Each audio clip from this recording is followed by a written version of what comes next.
You know how every home has that one spot, the place you think about throughout the day where you can finally exhale? For me, it's my bed. But here's the funny thing, it's not just my bed anymore. Be honest, who in your house tries to sneak into your bed the most? At mine, it's a toss up between my husband and my daughters. And I get it, like it's technically my husband's bed too, but it's my bed, you know?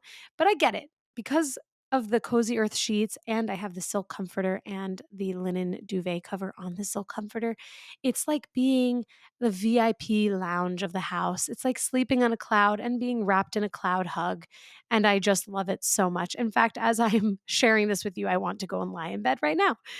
Their sheets, as I've shared with you, are made from viscose from bamboo and they naturally wick away heat and moisture so you sleep several degrees cooler. That means even on those nights when it feels impossible to get comfortable, I actually wake up refreshed. Thank goodness, because I need to wake up feeling that way.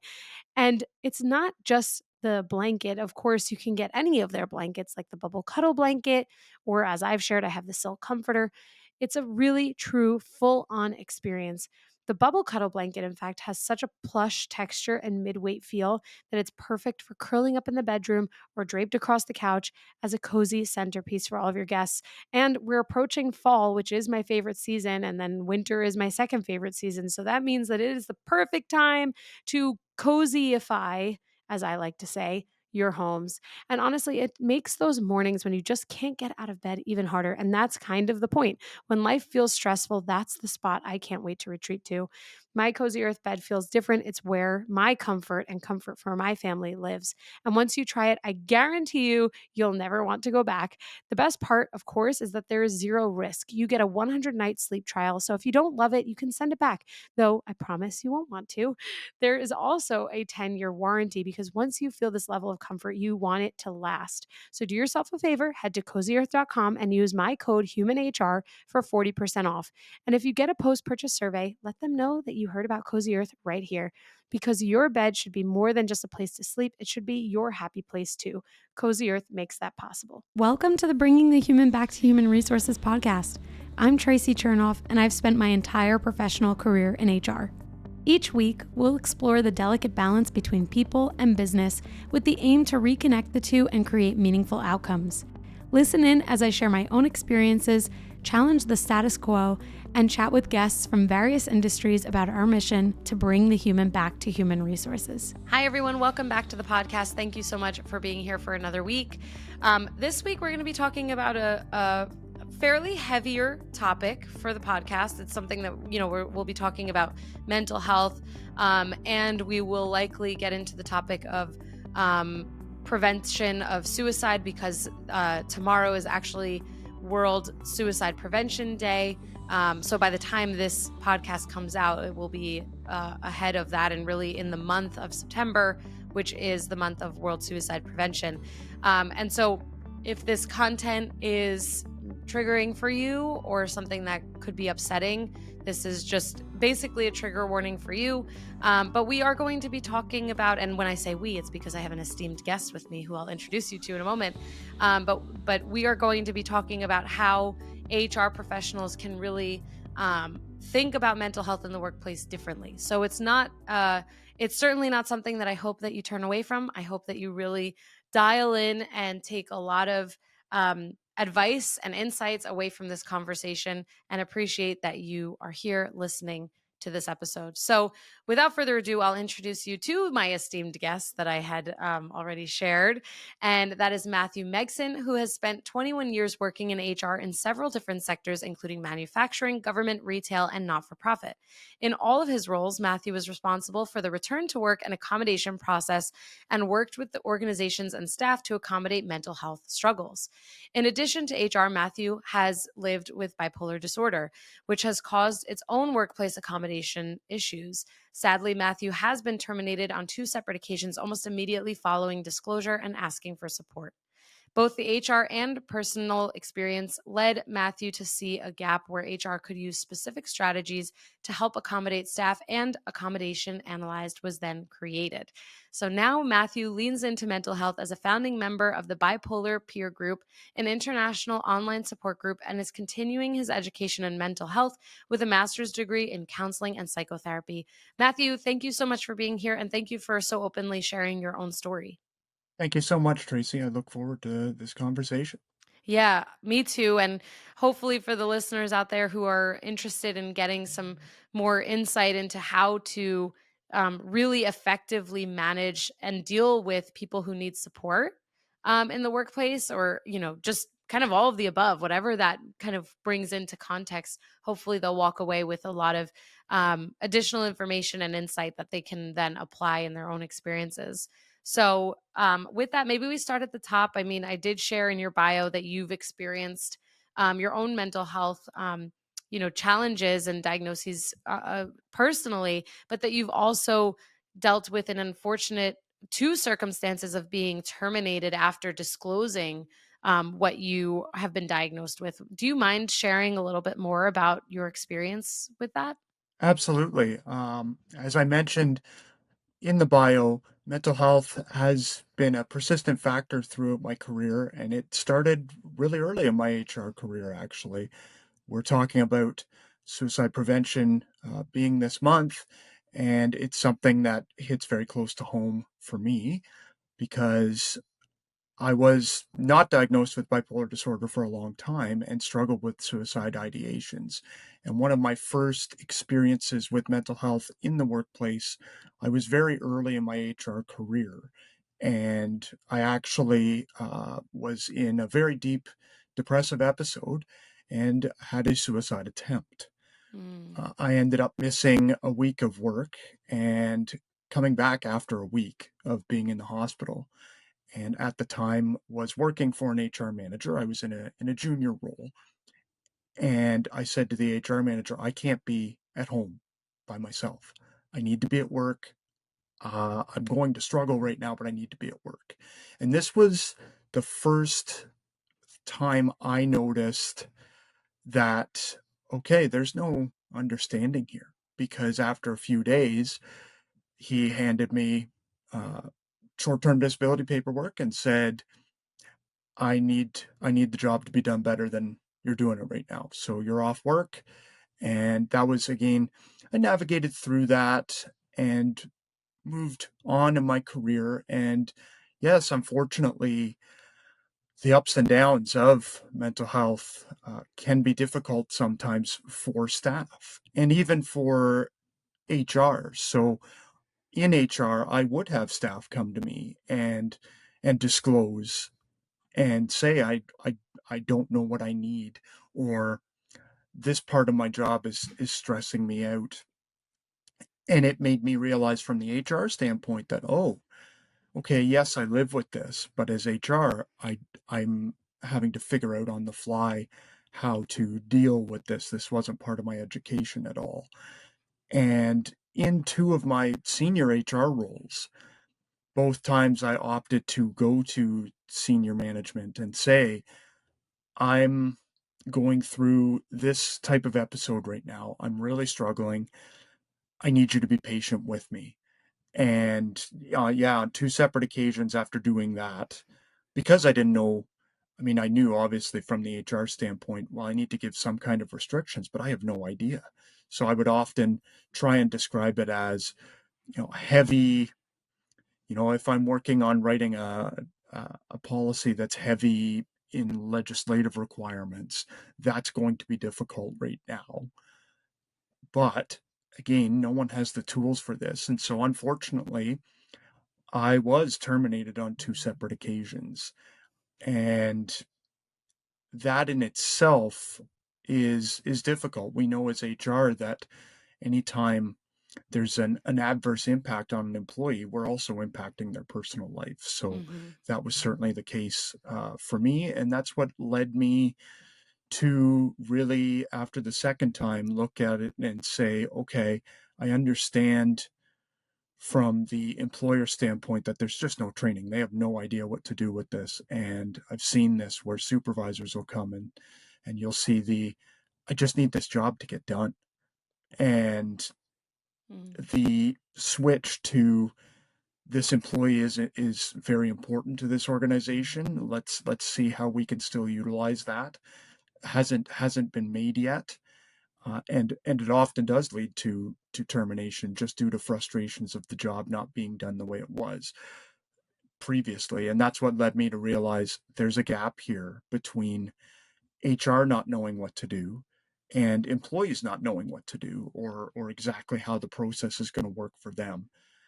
And so that's how I came to start the organization.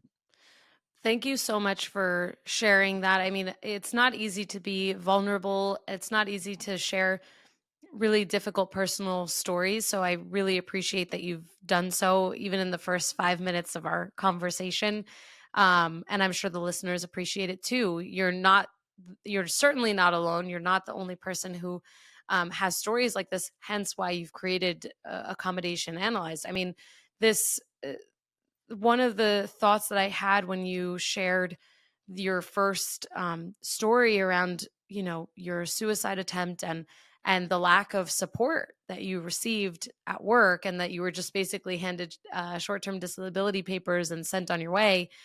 My first thought is, knowing what you know now, for any listener who maybe doesn't know what to do in order to manage someone's need for accommodations, or even know which questions to ask, what would you say someone should have done, what he should have done in that situation, rather than just hand you short-term disability papers? It certainly should have been a deeper conversation. So, one of the things that we don't realize is that you don't have to be a therapist in HR. And oftentimes we're cast as that in a way, um, for certain things Hmm. with employees. And in that particular conversation, I feel like if the HR manager had gained some understanding, some training around mental health, the conversation could have looked like asking me, for instance, okay, so I'm noticing that you're struggling in this area and this area. We need to focus on getting these. How can I support you to navigate through getting these areas uh, up to where they need to be? And what are the areas you feel you could be strong right now, just given how you're feeling? And the other part of the conversation too is understanding that a lot of doctors, they don't get a lot of training, especially GPs. They're not specialists in this. So understanding that there is other supports, and it's no different than finding supports if, let's say, as HR, we're conducting mass layoffs and we want to offer support to those employees that are being laid off. So we would go digging for supports. There's supports, for instance, exactly like the support group that I run.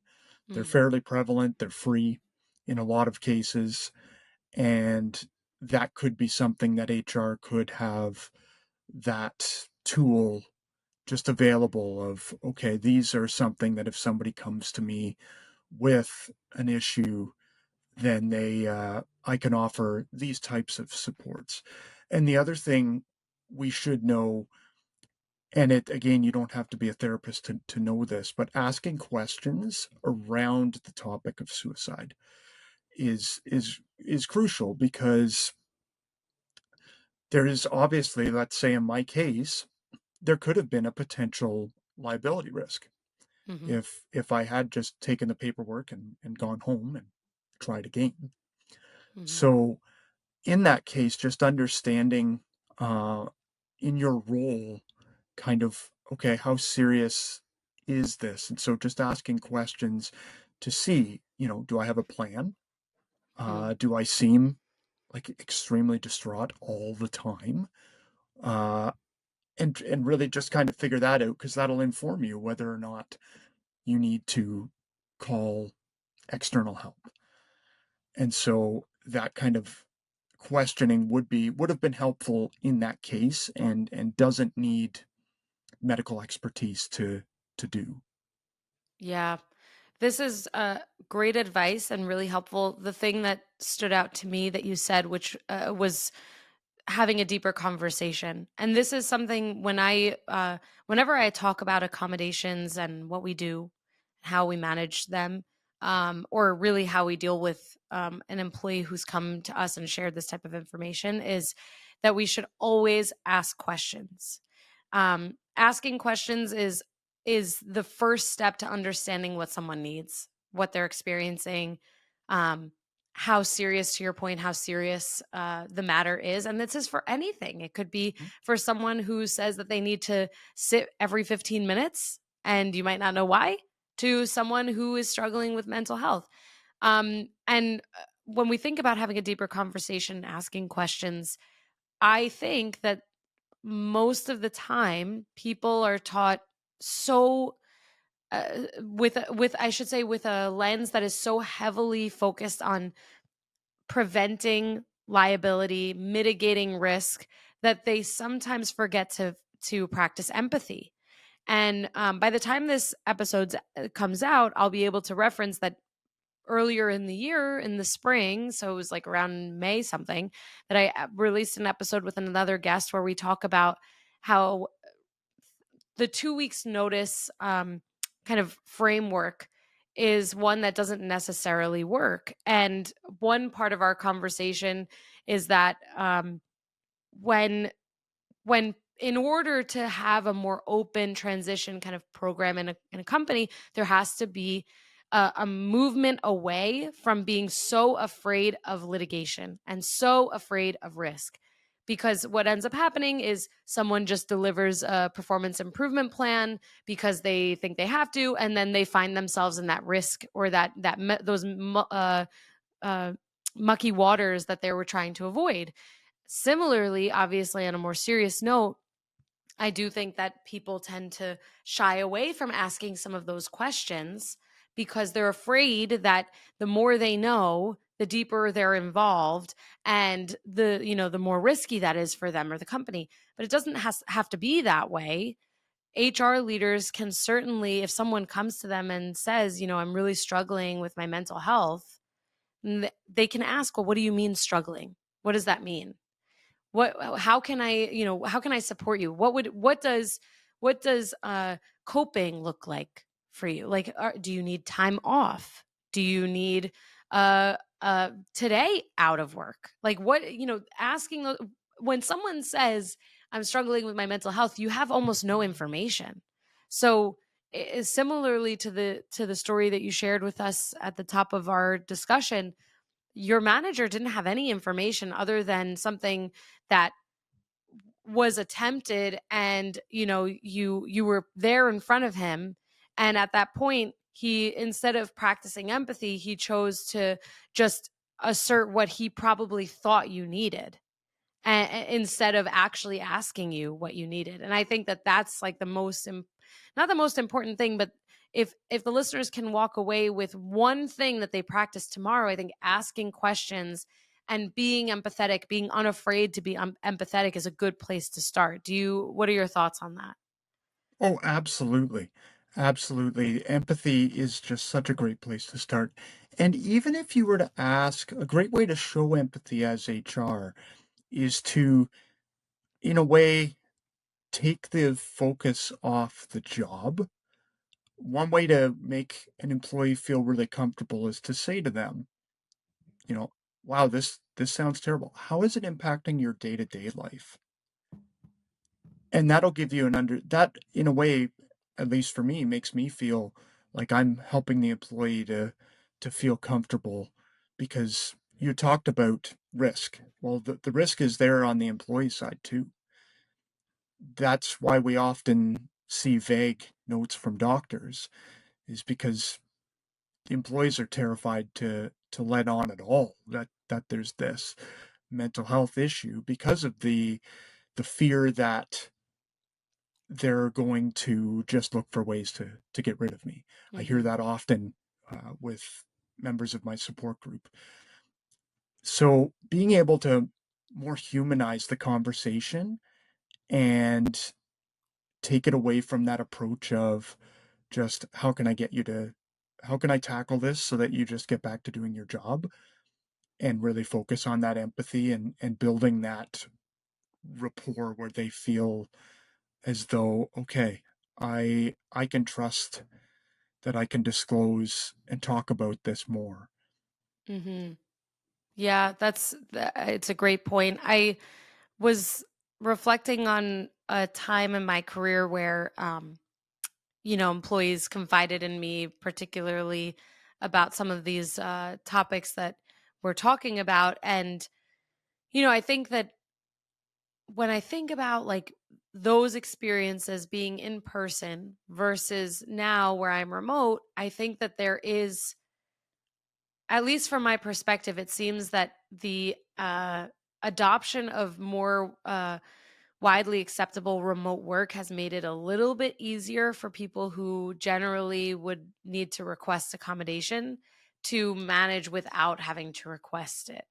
It's not to say that they aren't, but generally speaking, like, if someone has a flexible work environment and they're having a difficult day or they're having an episode or something like that, they can call out sick. And it's generally not something that really offers any further discussion, depending, of course, on the length of time and things like that. But, reflecting on my in-person experiences, it wasn't so easy to avoid that conversation because it's so obvious and noticeable when someone isn't themselves or isn't in at work and in the office. What are your thoughts for HR leaders on how they can stay connected even in a remote or distributed environment so that they have a pulse on how people are feeling? Because while, to your point, we are not counselors or therapists, we do still have a responsibility to have a pulse on what's going on in the workplace, which includes, home offices and how people are just generally doing. What are your pieces of advice there? My piece of advice is you don't have to do anything groundbreakingly different. It can be as simple as just checking in regularly. Just saying, how about we have uh, a 15-minute call? Maybe it starts out every couple of days. Maybe it moves to once a week, just as a check-in, just simply to say, "Hey, how are you doing? I see you. I'm here to help you through this." And you'll find too that your solid superstar employees, I mean, they're gonna latch on to that, and they're gonna work hard to get through it as well. Most employees, they don't want to be off work. They want to be doing a good job. Hmm. And so if they feel like they're well supported, then they're going to work much harder to remove some of the barriers themselves. And part of it too is education for the employees. Often employees, and I was certainly guilty of this in my HR practices, is that employees didn't really get the proper education on how things would proceed if they disclosed or if it appeared as though they were struggling with a mental health condition. So they really had no idea. Whereas if it was more of a physical issue, say a back issue, people understood that we were going to do, Hmm.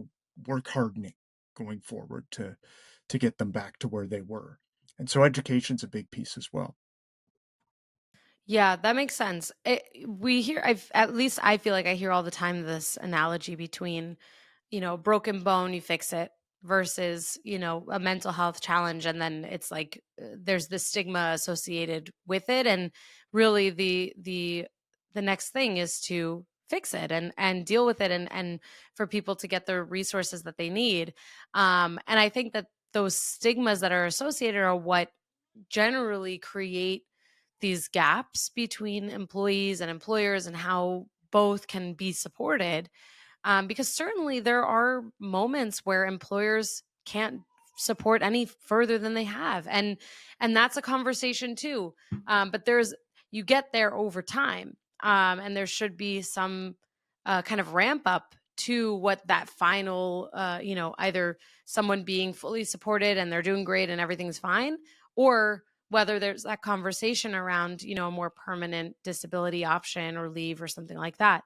My other kind of reflection point or thought too is that I'm curious if, given the two experiences that you had after disclosing your own mental health status, if that has led you to feel differently about what employees should disclose or how they disclose it, or if there's generally a recommendation that you have for someone, whether they should disclose, shouldn't disclose, or again, how they should go about it if they do decide to. Yeah, it's a great point. And for employees, you really need to, I'll say, read the room and understand Hmm. what what what you feel safe disclosing and what you feel might be risky, because you're under no in a lot of jurisdictions you're under no uh, you're not forced to disclose.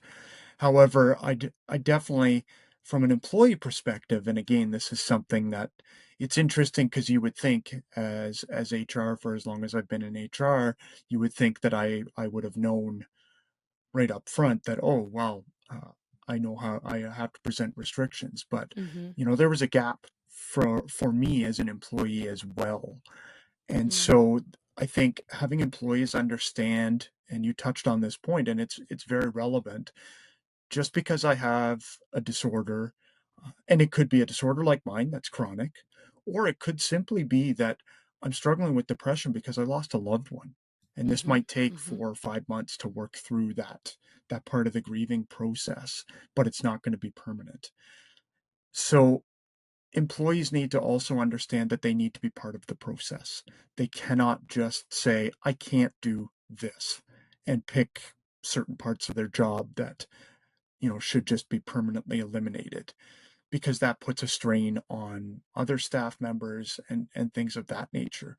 So being able to understand that, yes, my employer does need to work with me, but I also need to work with them, because understanding they still do have a business to run.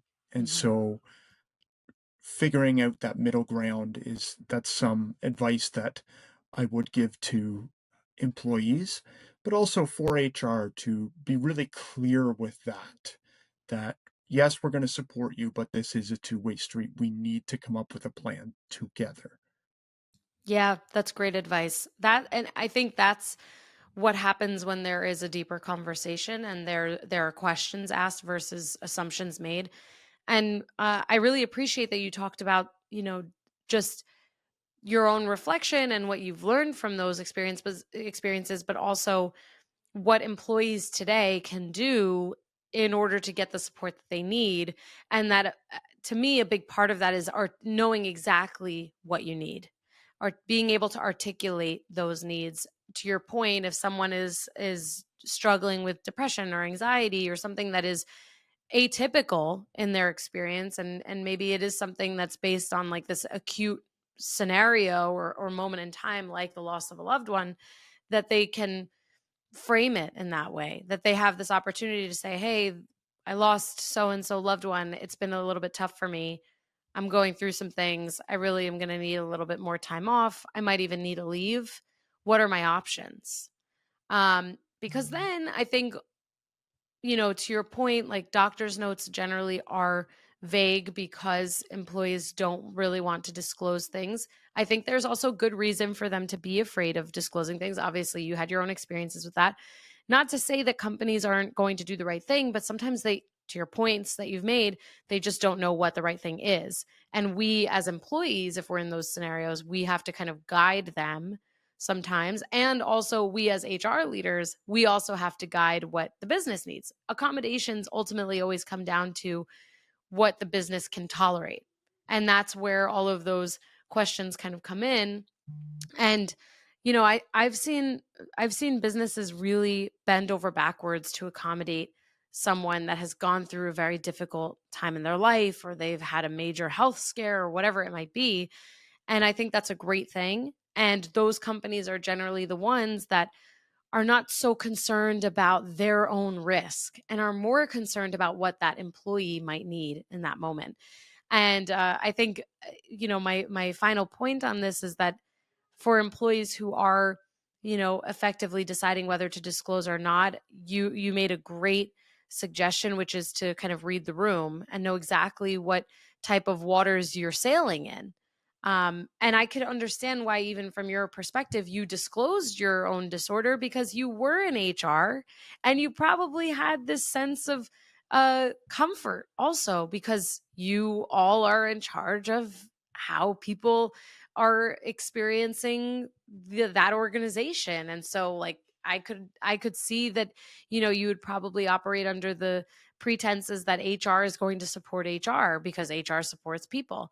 Um, and I think at the same time, this is something that other people can learn from too, that having, as much information in your kind of in your hands to be able to articulate again exactly what you need, um, while also being flexible to what the business might need, following your advice, Matthew, that, companies might not be able to grant 6 weeks off of unpaid leave if you haven't been there for, what qualifies you for another type of job protected leave, depending on where someone lives. Or, a company might say, look, we can't do this, but we can do that. And being able to have the flexibility, or a more compromising nature around it could be helpful. But obviously, that's not always afforded to everyone, depending on the circumstances and how severe someone's mental health condition might be, I suppose. So I guess, kind of to close out this conversation, I'm curious, where can listeners who are in HR start in terms of really being able to say that they are supporting people, that they are taking the actions and the steps necessary to encourage people to feel comfortable to share what they're going through and ask for accommodations if they need. And then on the flip side, what's the first thing that an employee can do if they've been kind of on the fence about sharing but need accommodation and need something from their employer? So, from the HR side, and we've talked about this, empathy is it's the best starting point. And often employees look at HR to be that empathetic individual in the organization.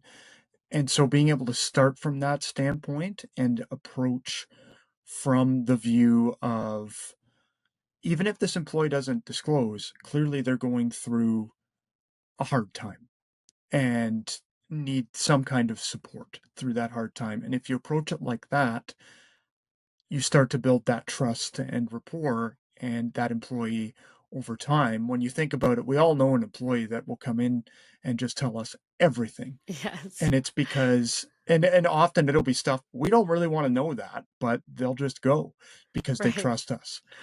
And so to start to build that with empathy is huge for HR. And for employees, you need to understand that the business does need to run.